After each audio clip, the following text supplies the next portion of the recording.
Bienvenue dans cette première vidéo sur la cinétique chimique. On va parler pour l'instant de vitesse et de suivi de réactions chimiques.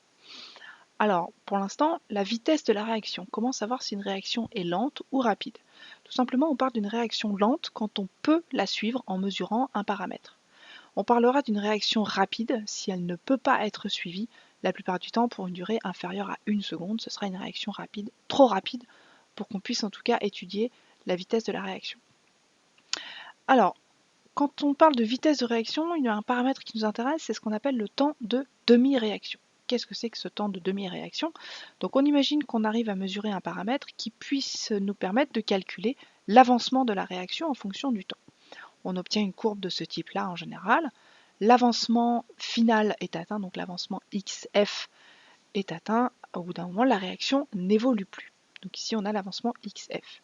On s'intéressera au moment où la réaction atteint la moitié de cet avancement final, donc XF sur 2. Et ce moment-là est justement appelé le temps de demi-réaction. Alors ça ne veut pas dire qu'on est à la moitié du temps de la réaction, ça veut dire qu'on est au moment où la réaction a fait la moitié du chemin, c'est-à-dire qu'elle a avancé à moitié de ce qu'elle va pouvoir atteindre au final. On considère qu'une réaction est terminée quand on a atteint 10 fois le temps de demi-réaction. Alors comment est-ce qu'on peut faire un suivi de réaction chimique, connaître l'avancement en fonction du temps? Il y a une chose qu'on peut faire déjà, c'est un suivi, une spectroscopie UV visible. Comment est-ce qu'on fait ça? On mesure tout simplement l'absorbance d'une solution. Alors ça nécessite forcément que la solution soit colorée au départ et pas à la fin, ou qu'elle soit incolore au départ et qu'elle soit colorée à la fin. Donc là je prends l'exemple d'une réaction chimique qui va se colorer au fur et à mesure de la réaction. On mesure donc avec un colorimètre l'absorbance de la réaction au fur et à mesure qu'elle a lieu. Et cette absorbance, on sait qu'elle est proportionnelle à la concentration de l'espèce colorée. Donc si le produit formé ici est l'espèce colorée, l'absorbance sera proportionnelle à la concentration de l'espèce colorée. Elle sera donc directement proportionnelle à l'avancement.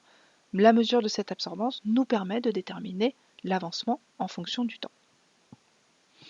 Deuxième méthode de suivi que vous allez voir en TP ou que vous avez déjà vu en TP, c'est le suivi par CCM, chromatographie sur couche mince. Donc là, le principe, c'est de prélever une goutte de milieu réactionnel régulièrement au cours de la réaction et de faire enfin une chromatographie. Donc là, j'ai pris un exemple simple, avant la réaction, en cours de réaction et à la fin de la réaction, mais évidemment le mieux, c'est de faire plusieurs prélèvements en cours de réaction pour savoir quand est-ce qu'elle est terminée. Donc au fur et à mesure que la réaction a lieu, on prélève de temps en temps une goutte de milieu réactionnel qu'on vient déposer sur une plaque de chromatographie, et une fois que c'est terminé, on fait l'élution, on fait la révélation du chromatogramme. Alors on voit qu'en début de réaction, on n'a que le réactif, ce qui est normal. En cours de réaction, on a le réactif et le produit. Et à la fin de la réaction, on n'a plus que le produit, le réactif a complètement disparu. C'est ce qui nous permet de savoir à quel moment la réaction est terminée. Donc effectivement, en cours de réaction, il faut faire plusieurs prélèvements, toutes les 5 minutes, 10 minutes ou toutes les minutes, selon la durée prévue de la réaction. On a d'autres modes de suivi de réaction. Le premier, c'est par spectroscopie IR et RMN, donc qui permet d'identifier les produits et les réactifs. Donc on verra la spectroscopie IR et RMN plus tard. IR pour infrarouge, RMN pour résonance magnétique nucléaire. Deuxième méthode qu'on peut utiliser aussi, c'est un suivi pH métrique. Donc on mesure le pH régulièrement au cours de la réaction. Donc cela signifie évidemment que une des espèces, soit qui disparaît, soit qui apparaît au cours de la réaction, modifie le pH. Donc soit un acide, soit une base. Les acides et les bases, on verra ça un petit peu plus tard.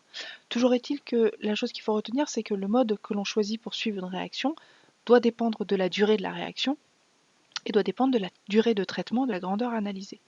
Je m'explique, pour une réaction qui va durer moins d'une minute, il est compliqué de faire un suivi par CCM. Par contre, moins d'une minute, on peut très bien faire une mesure d'absorbance et demander à l'ordinateur de faire une mesure toutes les 5 ou 10 secondes si c'est nécessaire.